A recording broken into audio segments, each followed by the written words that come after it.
দিনহাটায় বেপরোয়াভাবে ঢিল ছোড়ার অভিযোগ উঠল বিজেপি নেতা অজয় রায়ের বাড়িতে।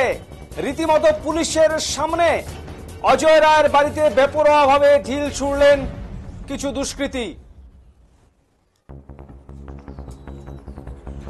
বৃহস্পতিবার কর্মী সমর্থকদের নিয়ে আলিপুরদুয়ারে প্রধানমন্ত্রী জনসভায় যান দিনহাটার বিজেপি নেতা অজয় রায়। এই সময় তার বাড়িতে ঢিল নিয়ে আক্রমণ করে উত্তরবঙ্গ উন্নয়ন মন্ত্রী উদয়ন গুহর পালিত দুষ্কৃতীরা বলে সরাসরি অভিযোগ তুলেন অজয় রায়। বিজেপি নেতা অজয় রায়ের আরো অভিযোগ, তিনি বিষয়টি প্রশাসনকে অবগত করার পরেও প্রশাসনের ভূমিকা অত্যন্ত নিন্দনীয় এবং লজ্জাজনক। তারা প্রশাসনের লোক নাকি তৃণমূলের কর্মী, প্রশ্ন তোলেন এই বিজেপি নেতা। তিনি বলেন তার বাড়িতে ৭০ বছর বয়সী বৃদ্ধ মা, ছোট ছোট সন্তান রয়েছে, তারপরেও যেভাবে তার বাড়িতে ইট পাটকেল ছোঁড়া হয়েছে তা বলার ভাষা নেই। এদিন এই বিজেপি নেতা বলেন উদয়ন গুহ দিনহাটায় কোনো জনসমর্থন নেই, তাই ভয়ে তিনি এই কাজগুলি করছেন। আজকে তার দাঁত নখ বের হয়ে আসছে।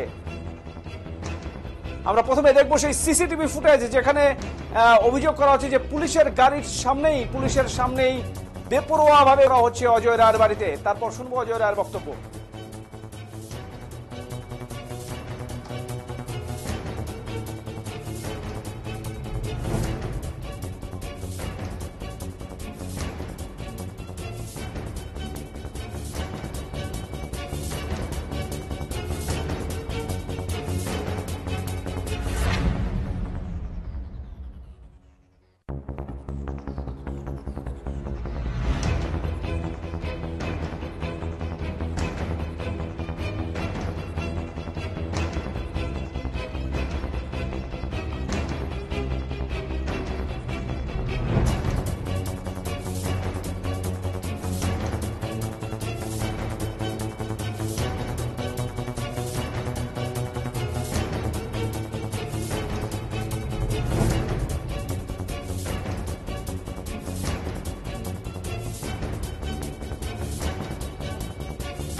দেখলেন সেই ছবি, পুলিশের গাড়ির সামনেই যে অভিযোগ করা হচ্ছে, সিসিটিভি ফুটেজে স্পষ্ট যে পুলিশ প্রশাসনের গাড়ির সামনেই কিন্তু ঢিল ছোড়া হচ্ছে অজয় রায়ের বাড়িতে।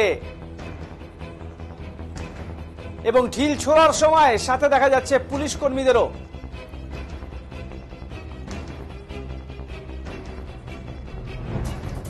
আমরা শুনবো কি অভিযোগ করেছেন বিজেপি নেতা অজয় রায়।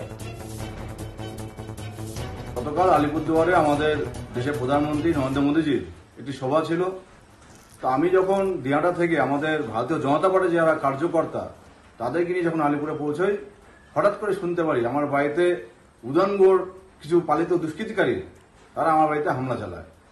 আমি বিষয়টা প্রশাসনকে অবগত করি, কিন্তু প্রশাসনের যে ভূমিকা আমি দেখতে পেলাম অত্যন্ত নিন্দনীয় এবং লজ্জাজনক।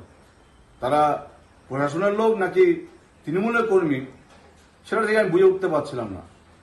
আমার বাড়িতে বৃদ্ধ মা রয়েছে, ৭০ বছর বয়স ওনার, ছোট ছোট সন্তান রয়েছে, তারপরেও যেভাবে বাড়িতে ইট পাটকেল ছোড়া হয়েছে বলার ভাষা নেই। আজকে আমি বলতে গেলে যে উদয়নগড় দিনহাটায় কোনো জনসমর্থন নেই, তাই ভয়ে তিনি এই কাজগুলি করছেন। আজকে তার দাঁত নখ বেরিয়ে আসছে।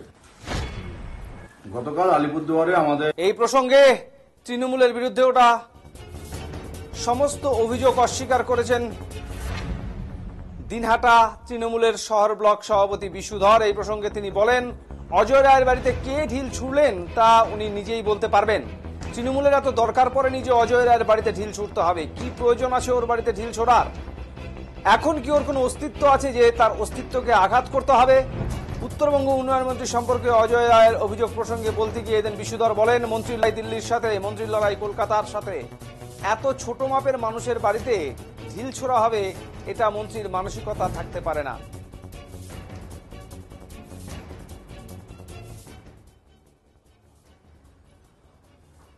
ওর বাড়িতে ঢিল ছুড়লো সেটা ওই বলতে পারবো, সেটা তো আর আমি বলতে পারবো না।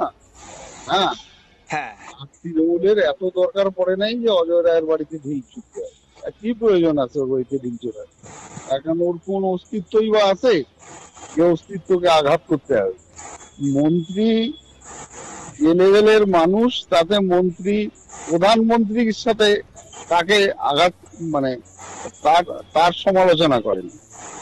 এই এরকম একেবারে এই জাতের নেতার সাথে মন্ত্রী কি বলে এই ধরনের তার অনুগামীরা করবে, আমরা একটা বিশ্বাস করি। তার লড়াই দিল্লির সাথে, তার লড়াই কলকাতার সাথে, তাই না?